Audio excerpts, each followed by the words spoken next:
নিষ্ঠুর, বর্বরতম, ইতিহাসের নজিরবিহীন নৃশংসতা দেখানো হয়েছে। সারা দেশ এবং দুনিয়া সেদিন শিহরিত হয়েছে।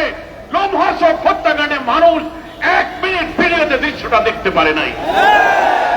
সবাই ঘৃণা পোষণ করেছে, বিচার চেয়েছে।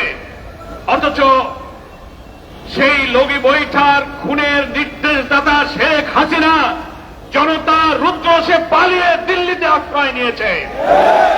আমরা আজকে দাবি করতে চাই, 30-40 বছর পরে মিথ্যা মামলায় বিচার করে যদি মিথ্যা ফাঁসি দেওয়া যায়, 20 বছর আগের সত্য জীবন্ত হত্যার খুনি হাসিনা সহ মেনন, ইনু, 14 দলের ফ্যাসিস্টদেরকে বিচারের আওতায় আনার জন্য হয় সরকারের আইন মন্ত্রণালয়কে এই মামলা পুনরুজ্জীবিত করতে হবে, তা না হলে বিদ্যমান ট্রাইব্যুনালকে দায়িত্ব দিতে হবে এই হত্যাকাণ্ডের পুরো তদন্ত হোক এবং হাসিনার বিরুদ্ধে মামলা করে এই আন্তর্জাতিক ট্রাইব্যুনালে তার বিচার করা হোক।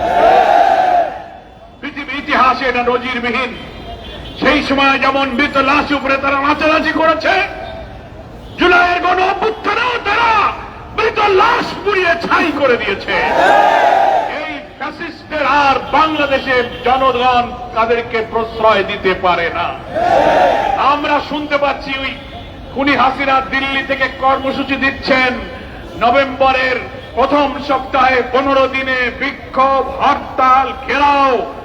আমরা সরকারের স্বরাষ্ট্র উপদেষ্টা, আইন উপদেষ্টা সহ সকলকে বলবো, এই খুনিদের রাজনীতি চিরতরে বাংলাদেশ থেকে বিদায় করার জন্য তাদেরকে এই ট্রাইব্যুনালে বিচারের কাঠগড়ায় দাঁড়াতে হবে।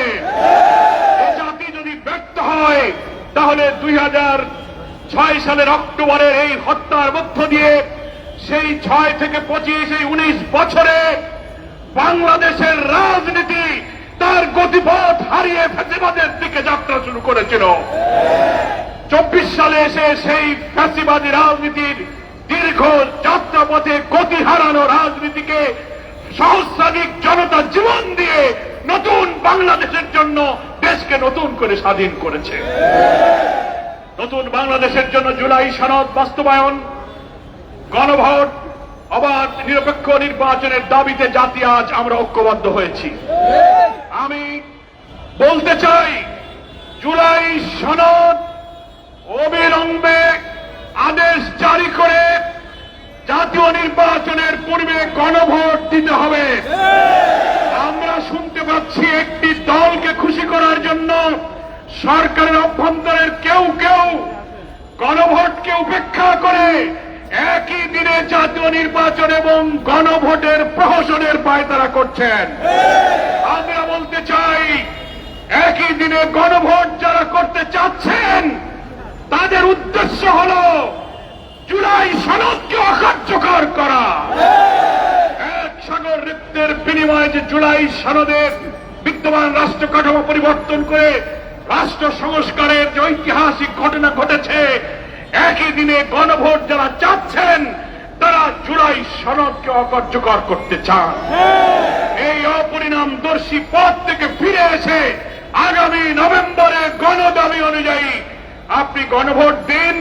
তার আগে রাষ্ট্রপতির আদেশে জুলাই সনদ আদেশ জারি করুন, তারপর জাতীয় নির্বাচন দিন। তাহলেই জনগণের ভোটে নির্বাচিত জনপ্রতিনিধির মাধ্যমে নতুন বাংলাদেশের মানবিক বাংলাদেশ যে প্রতিষ্ঠিত হবে, ফ্যাসিবাদের এই সন্ত্রাসী রাজনীতি চির বিদায় দেবে জনগণের দেশ থেকে। আমি সরকারকে সেই আহ্বান জানিয়ে আজকে দীর্ঘ 18-19 বছর পর পল্টন ট্র্যাজেডির বেদনা বিধুর কথা স্মরণ করে যারা আজকের বিক্ষোভ মিছিলে শরীক হয়েছেন, প্রিয় দেশবাসী, ঢাকাবাসীকে বাংলাদেশ জামায়াত ইসলামীর পক্ষ থেকে সংগ্রামী অভিনন্দন, শুভেচ্ছা।